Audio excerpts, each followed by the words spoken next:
Salam damai sejahtera buat saudara sekalian. Saya Alvin Hartanto. Hari ini saya ingin menyampaikan pesan firman Tuhan dan yang diambil dari Markus 8 ayat yang ke-27 sampai yang ke-30. Ya, saya beri judul khotbah saya pada hari ini adalah Who is Jesus for you? Siapakah Yesus bagi kamu? Siapakah Yesus bagi kita? Karena sebetulnya pertanyaan ini akan sangat penting jika kita sebetulnya dari sejak kecil kita mendengar cerita tentang Yesus. Banyak teori tentang Yesus dari pengajaran-pengajaran di sekolah atau di sekolah minggu atau dari orang tua kita misalnya. Nah, oleh karena itu hari ini jawaban kita mungkin bisa macam-macam, bisa yang berbeda-beda. Tapi saya yakin dan percaya kita mau belajar dari Alkitab. Apa yang Alkitab katakan tentang hal ini? Ya, pertanyaan yang diambil dari Markus 8 ayat 27 sampai 30 ini luar biasa sekali karena di situ membahas cerita bagaimana sebetulnya Yesus menanyakan tentang siapa aku kepada murid-muridnya.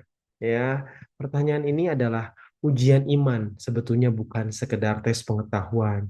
Dari jawaban Petrus, kita bisa melihat bahwa iman Kristen itu sendiri harusnya berdiri di atas pengakuan bahwa Yesus adalah Mesias. Yang lahir dari sebuah pengenalan bukan cuma sekedar opini atau teori yang kita dengar, tapi itu betul lahir dari sebuah pengenalan. Oleh karena itu mari kita sama-sama lihat di Markus 8 ayat 27 sampai yang ke-30. Saya akan bacakan dulu teksnya buat saudara sekalian. Kemudian Yesus berserta murid-muridnya berangkat ke kampung-kampung di sekitar Kaisarea Filipi. Di tengah jalan ia bertanya kepada murid-muridnya, katanya, kata orang, siapakah aku ini? Jawab mereka, ada yang mengatakan Yohanes Pembaptis, ada juga yang mengatakan Elia, ada pula yang mengatakan seorang daripada nabi. Ia bertanya kepada mereka, "Tetapi apa katamu?" Ya, siapa aku ini? Maka jawab Petrus, "Engkau adalah Mesias." Wow, lalu Yesus melarang mereka dengan keras supaya jangan memberitahukan pada siapapun tentang dia.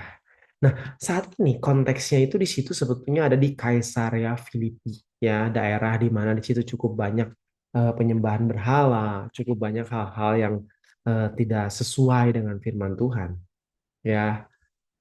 Nah, tapi di situ bagaimana Yesus bisa bertanya sebetulnya itu juga sebuah ujian.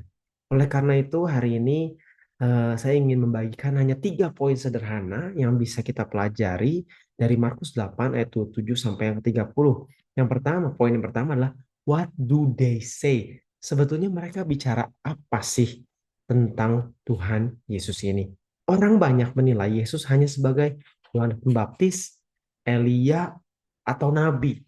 Karena pada saat itu Yesus banyak bikin mujizat, saudara. Di Yohanes 8, Markus pasal 8 itu kan. Di Markus sebelum-sebelumnya Yesus banyak menghadapi yang namanya mujizat, melakukan mujizat. Nah, di situ ada banyak orang mikir, oh ini sepertinya nabi yang diurapi ya, ini nabi. Nah, saat ini pun sebetulnya banyak orang punya opini banyak tentang Yesus. Mungkin dia hanyalah tokoh rohani, mungkin Yesus itu hanya eh, tokoh yang di masa lampau, guru moral, dan sebagainya. Oleh karena itu kalau bisa kita beli ilustrasi, kita banyak mendengar tentang Yesus. Anggaplah seperti kita mendengar review dari sebuah restoran. Ada yang bilang enak, ada yang bilang kurang A, kurang B. Kita perlu mencicipinya secara pribadi. Oke, jadi poin yang pertama penting. What do they say? Mereka mungkin bilang apa itu tentang Yesus. Tapi bagaimana tentang kamu? Bagaimana tentang kita secara pribadi? Nah, oleh karena itu, poin yang kedua, kita perlu tahu juga what do you say? Apa yang mau kamu katakan? Ya, Petrus dengan berani berkata, "Engkau adalah Mesias." Pengakuan ini bukan hasil pengamatan semata, melainkan wahyu dari Allah. Ya, ini yakin Petrus melakukan ini bisa ngomong seperti ini karena dia punya pengalaman. Bagaimana pengalaman kita dengan Tuhan yang memampukan kita bicara bahwa Yesus adalah Mesias.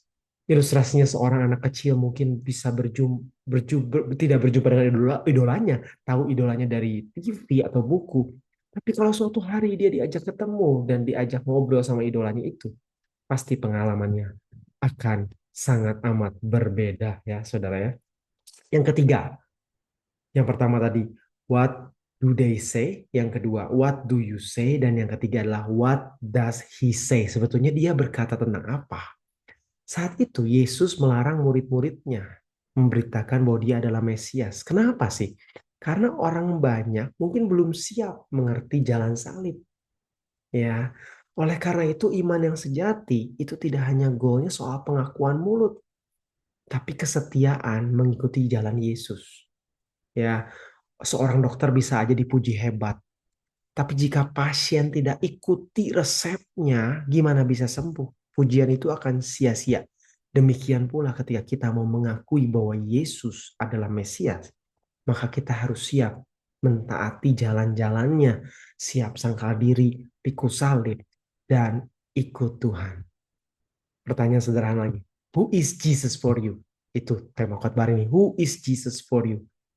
Dan ini bukan hanya ditunjukkan pada murid-muridnya 2000 tahun yang lalu, tapi juga kepada kita hari ini. Dunia punya banyak opini, tapi hanya pengakuan iman pribadi yang sebetulnya bisa membawa kita kepada keselamatan yang sesungguhnya, kepada hidup yang sejati. Mari kita menjawab dengan hati dan ditunjukkan lewat hidup kita secara pribadi bahwa Yesus adalah Mesias, Tuhan dan Juru Selamat kita. Tuhan Yesus memberkati.